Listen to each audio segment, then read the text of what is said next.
Okay, let's roll all that we have for the next 1 hour here on Business Morning, this Tuesday, the 15th of October. Welcome everyone to the show.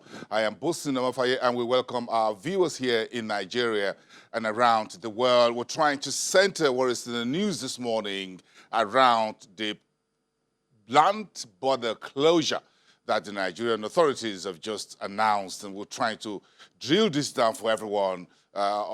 Just try to give you the details, as it were, to understand where we are at the moment. If you're reading the pages of the newspapers, or you're on social media, and you're hearing what is being reported also in traditional media, mainstream media this morning, the Nigerian authorities have announced what you call the formal and indefinite total closure of imports and exports via all land border routes of the country, expanding what started in August as an initial partial closure targeting smuggling of rice, petrol, and other products in and outside the country. The customs says all export-import, what's called EXIM, must now be done via seaports and airports where adequate machinery are installed for scanning and verification to determine the quality and what is in those containerized goods. That's part of the story this morning. The customs have accused Nigeria's West Coast neighboring countries of breaching the provisions of the ECOWAS trade protocol by unsealing containerized goods at their own seaports and then transloading those products into other containers and shipping them into Nigeria. That's the key issue here behind the permanent land closure. According to reports this morning, Niger Republic, Nigeria's neighbor to the north, or one of Nigeria's neighbors to the north, has circulated an order that bans exports of foreign rice from Niger Republic into Nigeria. That is getting the cooperation of the authorities in Niger Republic.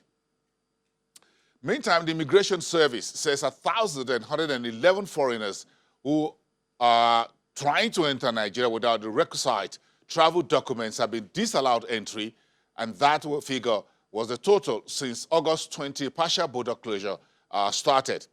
The Immigration Service therefore directs all foreigners living in Nigeria to register their biometric data before January the 19th next year or face deportation. So in summary, what has been achieved since the 20th of August, when the Nigerian authorities under the office of the head of security decided to do partial land closure across the country. This has been achieved. According to the data provided yesterday by the customs leading that briefing, the total number of suspected smugglers arrested so far, 317. And those who are illegal immigrants who are also arrested, 146. If you got a pen and paper, you may want to just take notes. Then you have illegal petrol diversion. According to the customs, 10.2 million liters of petrol being diverted has been seized. Illegal petrol that were in drums, 891 had been seized. In jerry cans, the customs says a total of 70 jerry cans of illegal petrol were also seized within the period.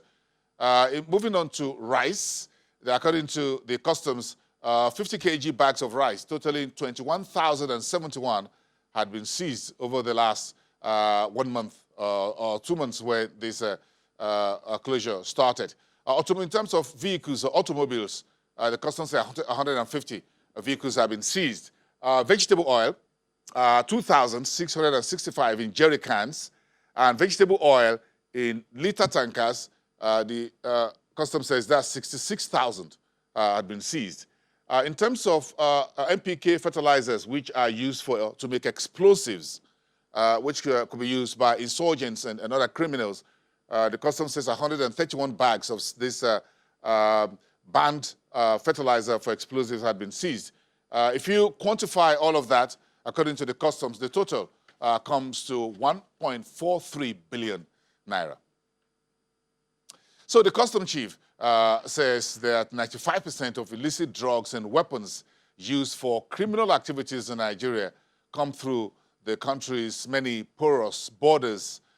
Meantime, the NCS boss says the reopening of the land borders, which is now been fully closed, will be reopened only when neighboring countries comply with the ECOWAS protocol on transit. But, he says, diplomatic engagement continue between Nigeria and the neighboring countries in terms of keeping faith with the ECOWAS trade protocols. Meantime, the Federal High Court sitting in Abuja on Monday orders an interim freeze of 45 bank accounts that allegedly belong to 3 companies that were fingered by the Central Bank of Nigeria in rice smuggling into Nigeria. The Central Bank had requested the Federal High Court to close these accounts in 10 commercial banks belonging to 3 companies, and their names are there on your TV screen: Sunsami One International Limited, Sunsami International Limited, and Sunchrist O Trans Nigeria Limited. Those are the 3 companies suspected to be involved in illegal rice smuggling, and the Federal High Court in Abuja has access to the acquiesced to Central Bank order to freeze the bank accounts of these companies, 45 of them in 10 commercial banks. The freeze order by the court, however, will be for only 45 days, subject to an extension or renewal if such an application is presented to the court by the Central Bank of Nigeria.